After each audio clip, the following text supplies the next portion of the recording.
Good day, everyone. My name is Jomari Jacinto, and I would be talking about the product distribution profiling of the carbon dioxide electrocatalytic reduction process in varying applied voltages. This is a project of Department of Chemical Engineering of De La Salle University in collaboration with Kumamoto University under Dr. Quitain, Dr. Dugos, Dr. Sasaki, Dr. Kida, and Dr. Belo. So before I go on to the actual topic, I would like to talk about the premise of this topic first. So it goes back to the pandemic, and I would like to quote this sentence: "Earth is healing from a beer Arshad 2 years ago."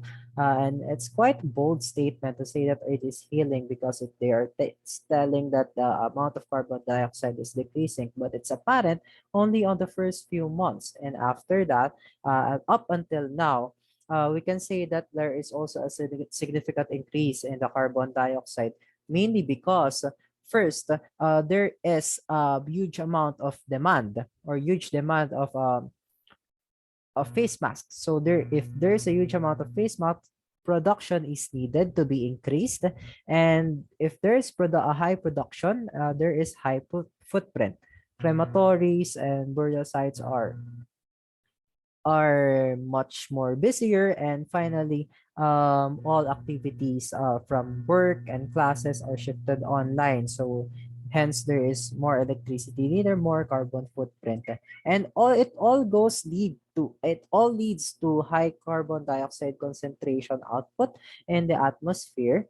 And I would like to note also that right now we are experiencing crisis in fuel prices, due particularly uh, uh, partially due to the war currently happening. However, it also leads back to the concern on fossil fuel depletion.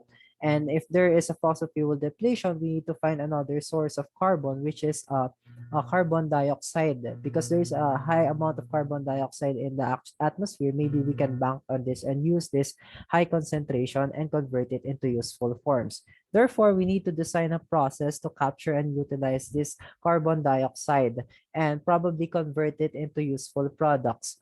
And in the future, if this technology will be really promising, we need to develop laws to integrate these systems to manufacturing plants to reduce their carbon footprint and give them a new source for fuel and give them a new source for other products.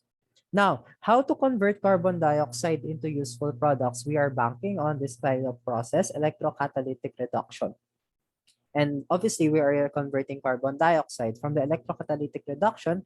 First, first part is which means the main driving force is electrical energy. So we are using electricity to convert carbon dioxide, and we are using a catalyst, reduced graphene oxide-based catalyst. Reduced graphene oxide because it has high affinity with carbon dioxide. We are using a hydrogen source. For this case, we are using water because it's very abundant. And there are two reaction pathways. First is the carbon monoxide is formic acid and formic acid. Formic acid is useful because it's a prerequisite for other useful product systems, for other higher product synthesis. Carbon monoxide is useful because it's an intermediate to produce other carbon dioxide reduction products such as ethanol, acetic acid, methanol, and other hydrocarbons and oxygenates containing three or more carbon in their chain. And we know ethanol and acetic acid and methanol, these three are the most common chemicals that we are using in our basic households. Ethanol for our disinfecting agent. Now, the question is, which catalyst design will give us the highest efficiency and high specificity for a specific type of product? So that's what we want to answer. And how much energy should be applied in order to attain such selectivity? So in order to answer these questions, we will be using a methodology. But before that, I would like to discuss to you the electrocatalytic reduction setup. Basically, it is composed of two parts. The first is the cathode part, which is the left side, and the anode part, which is the right side. On the anode part, we are electrolyzing water to produce hydrogen ions and oxygen. The hydrogen will go to the cathode part through a Nathaniel membrane. And then in the cathode part, the carbon dioxide, which is dissolved in the actual solution, sodium bicarbonate solution will adsorb to the cathode our cathode will be the actual catalyst that we are designing. And upon applying voltage, the carbon dioxide will be reduced into useful products. So we are proposing a product distribution profiling to determine how much uh, the distribution of the product for each case. So how how efficient or how high the concentration will be if this is the case. So we are banking and studying three types of catalyst: copper, because it's very selective in producing C2 or chains with two carbons; tin supported because it's formate inducing; and finally nitrogen supported catalyst because it has high affinity with carbon dioxide as well. So for nitrogen supported catalyst, we are banking on the idea that if we increase the affinity, we would like to we will be getting increased products and efficiency as well, probably selectivity for some types of products. So this is an example of reduced graphene catalyst space, the picture figure point 2. So this is the methodology that we followed: electrocatalyst synthesis using physical deposition. And to confirm that we are actually synthesizing the correct catalyst, we are using we used XRD and SEM. And finally, electrocatalysis at this setup, platinum anode at reference electrode AgAgCl. And to confirm the efficiency and determine the concentrations, we are using gas and liquid chromatography. So gas chromatography for carbon monoxide, and finally liquid chromatography for the liquid products.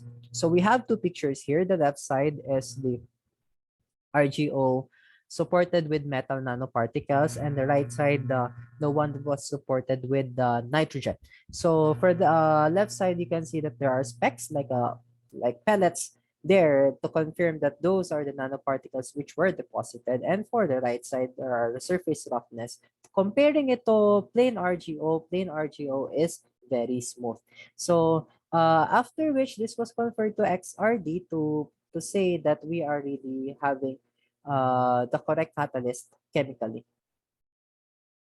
So we did initial experiments. First is we studied applied potentials on the catalyst, and we found out from negative -0.4 to negative 1.5 volts versus AgAgCl, the current density is not much changing, or in other words, very stable at this range for all electrocatalysts.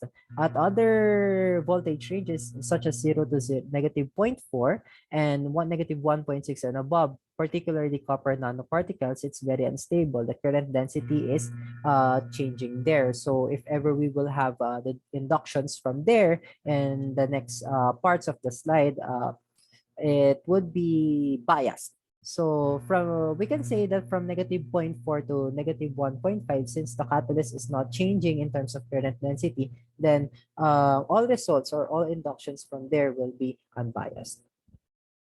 Next one is we did a amperometric measurement to determine the amount of or time that we need to apply to the actual design process. Because if we electrolyze it at very short time, the products that will be formed will be very minimal. In other words, it wouldn't be detected by the gas and liquid chromatography setup. But we found out that at 3 hours already, it's already significant. All the products that we are targeting can be detected. And somehow, even though at 3 hours, there is a decline in the current density, especially for copper nanoparticles. For others, it's not that significant, but for copper nanoparticles, it's very significant. So we have to be careful on that one. So we will be noting this case for copper nanoparticles. And in order to determine the amount of product that was produced, we are using faradaic efficiency and this formula. So as a standard quantification. So now let's go to the profiles that was produced. First with the copper nanoparticles. So we can say here from -1 to -1.4, there is significant amounts of ethanol that was produced. So to confirm, so the CC coupling was induced with the copper nanoparticle, but it led to the formation of ethanol instead of acetic acid or other C2 containing compounds. But you can see it's still there are significant amounts of methanol, particularly negative 1.4. But if we want to have a very selective amount of ethanol, negative 1 volts versus AgCl is a good choice. For this one, we can say that uh, 14 nanoparticles it produces, or it's very selective to formic acid at all voltages. However, it's selective at acetic acid at negative 1.2 volts. Starting at negative 0.8, acetic acid is starting to form. Now, if we compare negative 1.2 volts versus negative 1.4, the profile there is that the formic acid for negative 1.4 is almost double of the negative 1.2. So we can deduce there that probably at negative 1.2, the formic acid that's supposed to retain as formic acid was converted or to acetic acid. Or in other words, they were as formic acid acted as an intermediate into forming acetic acid. And finally, for this one nitrogen-supported catalyst, it produced the highest of efficiency for acetic acid at negative 1.2, and it has higher range as well from negative 0.8 to negative 1.4. So from here, we can only detect very limited amount of products, unlike for copper and tin nanoparticles. And especially for this one, we are producing high amounts of carbon monoxide, which we suspected is the intermediates for other products. So this is the summary table. So I would just like to note that for methanol, that no catalyst is selected to methanol. So in order for a process to target a specific target methanol, they have to induce or to add another separation process. So it will add cost for the actual design.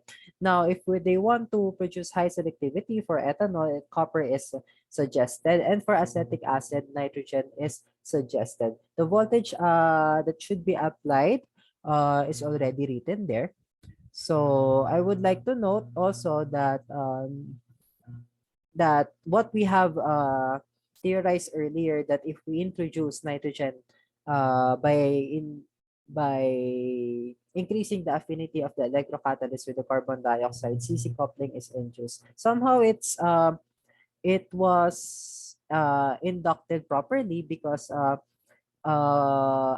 high amounts the products that were formed for nitrogen has high evidences for acetic acid, and we know that acetic acid has 2 carbons in its name.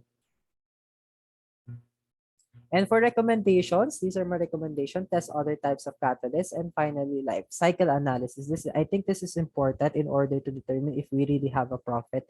And of course, kinetics and mass transfer equilibria studies in order to confirm what we have inducted earlier.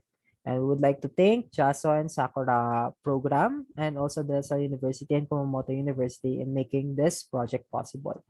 Finally, thank you very much to you for listening to this topic. And if you have questions, I am very much willing to answer those. Just drop me an email at jomari_jacinto@dlsu.edu.ph, and please have a good day.